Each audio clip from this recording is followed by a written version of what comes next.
Now let us discuss about the average speed. As it is in the question that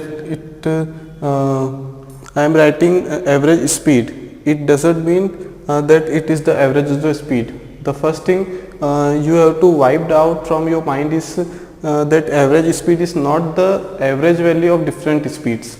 It is basically the total distance by total time taken.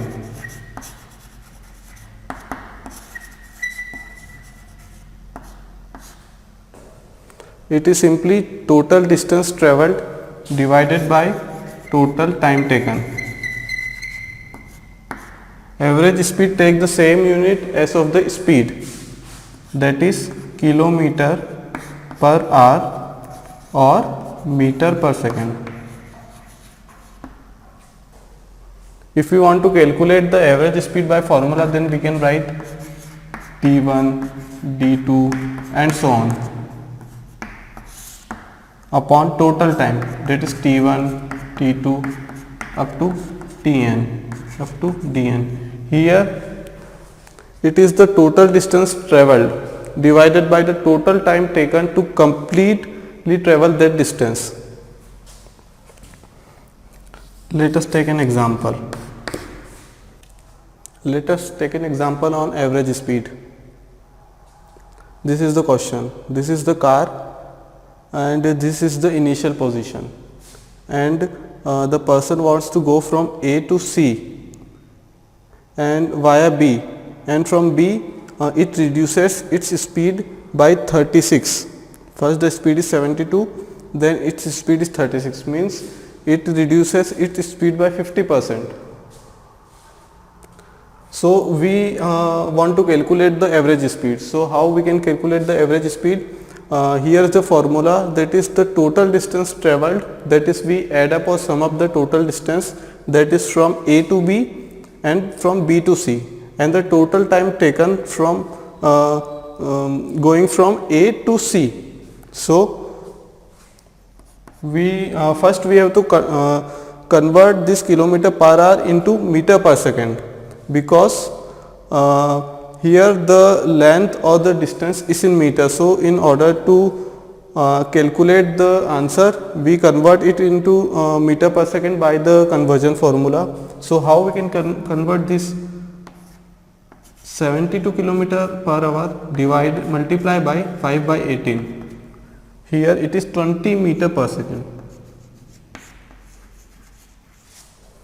Okay, and in order to convert 36 kilometer per hour into meter per second, this is 10 meter per second. So speed S1, speed S2. S1 is the speed during the route AB, and S2 is the speed during the route C, that is S2, and here it is S1. Okay, so in order to calculate the time, we first convert speed from kilometer per hour to meter per second. Okay, now we have distance and we have speed, so time is to be calculated by this formula, that is time equal to distance upon speed. So we write here T1, that is D1, D1 is distance, D2 distance. Okay, now T1, what is T1? T1 equal to distance D1 upon speed, that is S1. It comes out to be 2 seconds. 20 seconds, sorry, 20 seconds. And we can find similarly T2, that is 300 meter D1 upon 10 meter per second, that is 30 seconds. 30 seconds. Now we have distance D1 and D2, and also have T1 and T2, that is total time. So average speed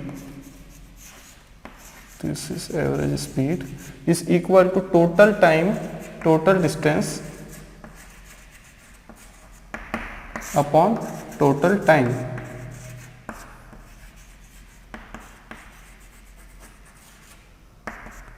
Total distance is 400 plus 300.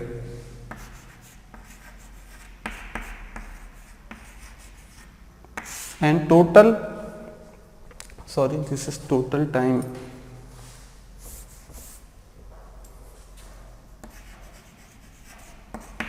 And total time is T1 plus T2.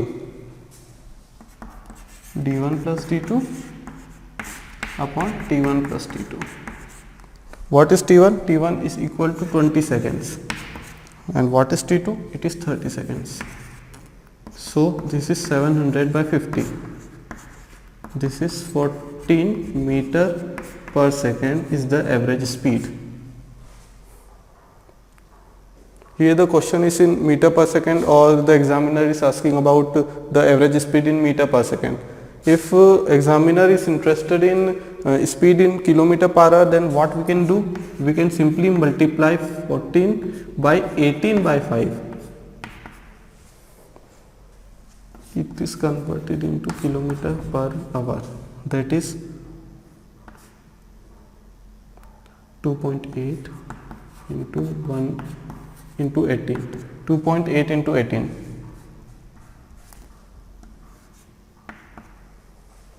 We can calculate like this. Average speed के concept पे एक और question करते हैं. Question ये कि एक train है जो A से B तक जा रही है. मान लेते हैं इसकी डिस्टेंस x है. ठीक है. अगर जब तक ये A से B तक जाएगी तब तक उसकी स्पीड कितनी रहेगी? 90 किलोमीटर पर आवर. ठीक है. जैसे ही B को क्रॉस करेगी, B वाले पॉइंट को जैसे ही ट्रेन क्रॉस करेगी, ड्राइवर क्या करेगा? उसकी स्पीड कम कर देगा. ठीक है. कहाँ तक कम रखेगा? C पॉइंट तक. A से B तक उसकी स्पीड रहेगी 90 किलोमीटर पर आवर. B से C तक उसकी स्पीड रहने वाली है 60 किलोमीटर पर आवर. ठीक है. तो इस केस में एवरेज स्पीड क्या रहेगी? ट्रेन की एवरेज स्पीड क्या रहेगी? यहाँ पे न्यूमेरिकल डाटा नहीं दिया है. ठीक है. ये वर्ड प्रॉब्लम है. वर्ड प्रॉब्लम ऐसी है कि क्वेश्चंस में ये दिया हुआ है कि एक ट्रेन 90 किलोमीटर पर आवर तक किसी पर्टिकुलर डिस्टेंस तक चलती है, और जितना डिस्टेंस वो A से B तक चलेगी उसका डबल डिस्टेंस वो B से C तक चलने वाली है, और उस टाइम उसकी स्पीड कितनी रहेगी? 60 किलोमीटर पर आवर. तो एग्जामिनर बोल रहा है कि इसकी एवरेज स्पीड क्या रहेगी. तो कैलकुलेट करते हैं. एवरेज स्पीड के लिए क्या चाहिए? टोटल डिस्टेंस चाहिए और टोटल टाइम चाहिए. यहाँ पे टोटल डिस्टेंस कितना रहेगा? अगर ये x है तो ये 2x रहेगा, क्योंकि जितनी ये डिस्टेंस है इस डिस्टेंस से डबल है. ठीक है. ये x है तो ये मान लेते हैं 2x है. हमारे पास सबसे पहले ही टोटल डिस्टेंस चाहिए, तो हमारे पास टोटल डिस्टेंस कितना है? आ गई टोटल डिस्टेंस कितनी है? x plus 2x, that is 3x. 3x is the total distance the train travels from A to C. Okay. Now we have to calculate or find out the total time by the time train travels from A to C via B. So in order to calculate the time, we find T1, that is the time when the train travels x distance with the speed of 90 km per hour. Here the time is x upon 90 km per hour. Okay.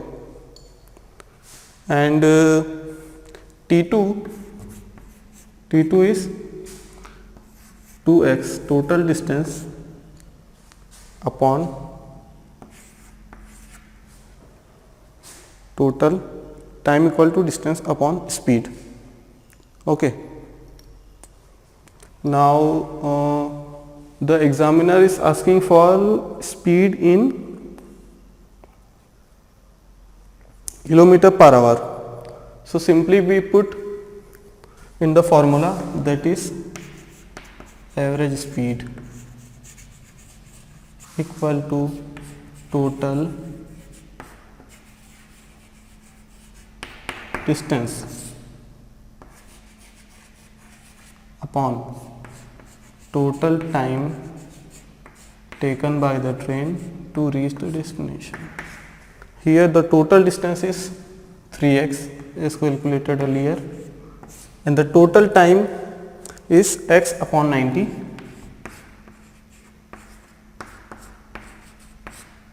plus 2x upon 60. So by taking LCM we see that here 3x x upon 90 plus x upon 30. So 90 is the LCM, and here x is cancel out into 3 into 90 upon 4 means 270 divided by 4, that is 270, 135, 62.5, 60, 6 are 24, 67.5 kilometre per hour, 67.5 kilometre per hour. अगला concept है average velocity. Average velocity is similar to average speed, सिर्फ यहाँ पे difference कितना आएगा, average speed में हम लोग यूज़ करते हैं total distance upon total time, लेकिन एवरेज वेलोसिटी में हम लोग यूज़ करेंगे total displacement upon total time. Displacement में पहले एक्सप्लेन कर चुका हूँ।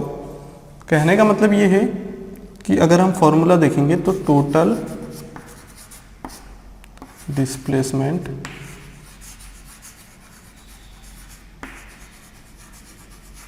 डिवाइडेड बाय टोटल टाइम,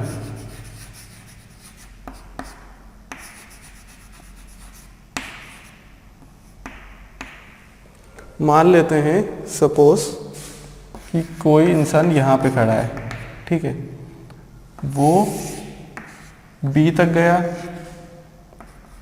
ठीक है, वो दोबारा उसी रास्ते से सी पॉइंट तक आया, पहले वो ए से बी तक गया, देन बी से सी तक आया। इस केस में क्या होगा कि distance travel by this person is from A to B then B plus C, total distance x, A to B distance कितना होगा x, and B to C distance कितना होगा y, ठीक है। मान लेते हैं ए से बी में जाने में उसको टाइम लगा t1, बी से सी में जाने में टाइम लगा उसको t2, ठीक है। अगर टोटल डिस्टेंस की बात करेंगे हम लोग तो टोटल डिस्टेंस कितना हो जाएगा x plus y, total distance हो जाएगा x प्लस वाई, और टाइम तो t1 प्लस t2 रहेगा। टाइम दोनों केसेस में t1 प्लस t2 रहेगा, क्योंकि c तक पहुंचने में, उसके डेस्टिनेशन तक पहुंचने में उसको दोनों टाइम लगा है, t1 a से b तक जाने में और t2 b से c तक वापस आने में, ठीक है। लेकिन यहीं पे अगर हम डिस्प्लेसमेंट की बात करेंगे, अगर हम डिस्प्लेसमेंट की बात करें तो डिस्प्लेसमेंट क्या होगा, it is the length between the initial position and final position. Final position is C, not B, C is the final position here. So we have to calculate the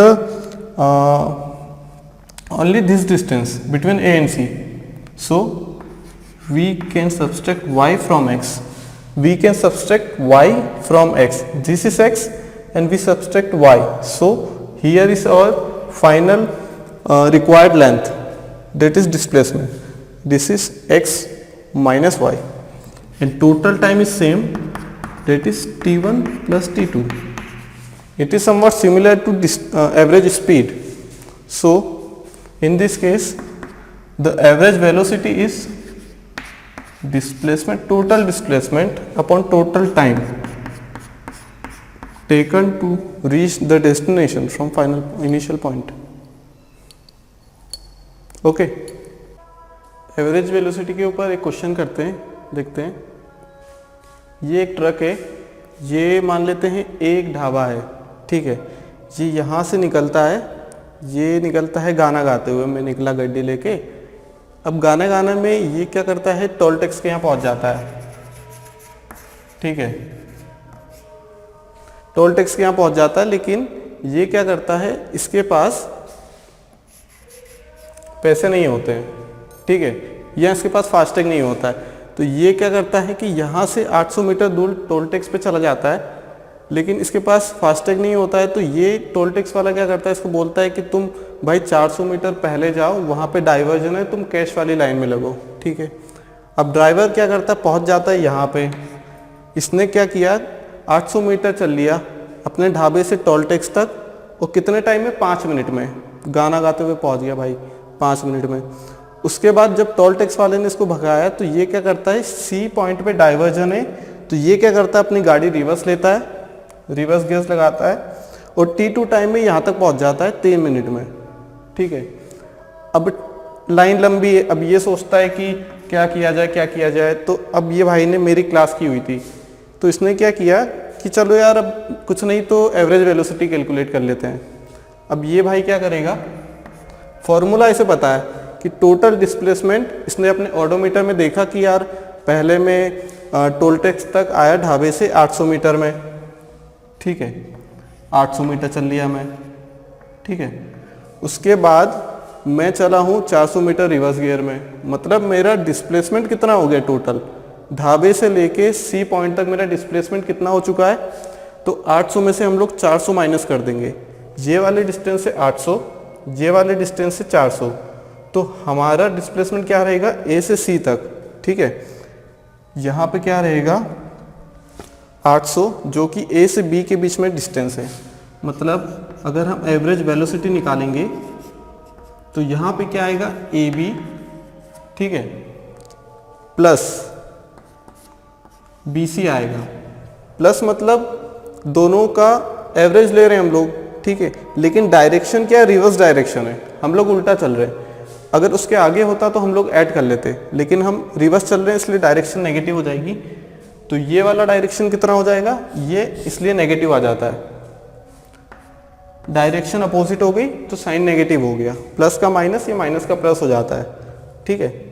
A B minus B C upon total time कितना लगेगा, T from A to B plus T from B to C. मतलब total time क्या हो गया, ए से B तक जितना time लगा उसे चलने में, प्लस बी से सी वो कितना टाइम रिवर्स आया सी पॉइंट तक आने में, ठीक है। अब ए बी कितना हो गया, टोटल डिस्टेंस कितना हो गया ए बी, माइनस बी से कितना हो गया डिस्टेंस, टोटल 400 मीटर वो रिवर्स आया है, ठीक है। उसके बाद जो टोटल टाइम रहेगा ए से बी तक और बी से सी तक, ठीक है, टोटल ए से बी तक ये आया 5 मिनट में, ठीक है, और बी से सी तक कितने टाइम में आया ये 3 मिनट में। हम यहाँ से कैलकुलेट कर लेंगे 400/8, ठीक है, दिस इज 50 मीटर पर सेकेंड। यहाँ पे जो टाइम लेना है, टाइम हमेशा एवरेज स्पीड और एवरेज वेलोसिटी में, टोटल जो टाइम रहेगा वो दोनों का सम ही होगा, इसमें नेगेटिव नहीं होगा, क्योंकि टाइम तो इसे पूरा लग रहा है ना, ए से बी तक जाने में प्लस बी से सी तक जाने में। लेकिन यहाँ पे एवरेज वेलोसिटी में क्या होगा, यहाँ पे डिस्प्लेसमेंट है और टोटल टाइम है, टाइम टोटल हो गया हमारा ए से बी से सी, और डिस्प्लेसमेंट कितना हो गया A B minus B C, मतलब initial position minus final position, दोनों के बीच में क्या डिफरेंस है, वो हो जाएगी हमारी टोटल एवरेज वेलोसिटी। तो ये कितनी आएगी 50 मीटर पर सेकेंड, ठीक है। मान लेते हैं कि कोई पर्सन है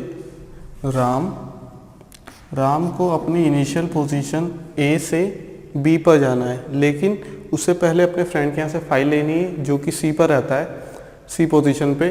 तो राम क्या करेगा कि राम सबसे पहले यहाँ से जाएगा सी तक, सी पे फाइल लेने के बाद उसका जो फाइनल डेस्टिनेशन रहेगा वो रहेगा बी, ठीक है।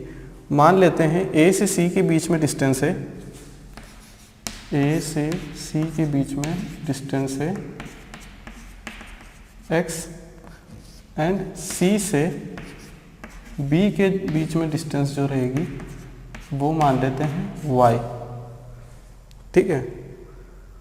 तो यहाँ पे जो डिस्टेंस रहेगी वो टोटल डिस्टेंस जो रहेगी x प्लस वाई,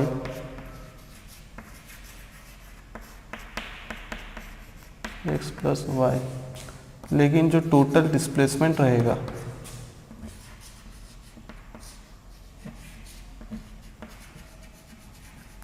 वो रहेगा x माइनस वाई। ठीक है, टोटल टाइम मान लेते हैं कि time to travel from A to C is T1, time travel to C to B is T2। तो जो टाइम रहेगा दोनों केसेस में T1 प्लस T2 रहेगा। कन्फ्यूजन ये होता है कि जब हम डिस्प्लेसमेंट कैलकुलेट करते हैं एवरेज वेलोसिटी के लिए, जब टोटल डिस्प्लेसमेंट कैलकुलेट करते हैं तो हमें ये लगता है कि जब हम इतना डिस्टेंस ले रहे हैं तो टाइम पूरा क्यों लें, मतलब अगर टाइम इतना लग रहा है हमें A से B तक जाने में तो हम T1 प्लस T2 क्यों करें, क्योंकि T1 प्लस T2 टाइम तो A से B और रिटर्न C से B आने में है। तो कन्फ्यूजन ये होता है क्वेश्चन सॉल्व करते हैं जब हमें ये लगता है कि हम जितना डिस्प्लेसमेंट ले रहे हैं, जितना इनिशियल और फाइनल पोजीशन के बीच में जितना डिस्टेंस है, उस डिस्टेंस को कवर करने में कितना टाइम लगता है। तो कन्फ्यूजन यहीं पे होता है। तो ये ध्यान रखने वाली बात है कि टोटल टाइम एवरेज स्पीड और एवरेज वेलोसिटी में दोनों में टोटल टाइम सेम रहेगा T1 प्लस T2, इसमें सब्सट्रैक्शन नहीं होगा कुछ, या ऐसा भी नहीं रहेगा कि जो इनिशियल और फाइनल पोजीशन है उन्हीं के बीच का टाइम निकालना है। लेकिन यहाँ पे जो डिस्टेंस और डिस्प्लेसमेंट रहेगा इसमें पॉजिटिव नेगेटिव रहेगा। अगर टोटल डिस्टेंस कैलकुलेट करनी है तो हम डिस्टेंस कैलकुलेट कर लेंगे, और डिस्प्लेसमेंट करना है तो इनिशियल और फाइनल पोजीशन के बीच की डिस्टेंस कैलकुलेट कर लेंगे हम, जब क्या लेंथ रहेगी उसकी।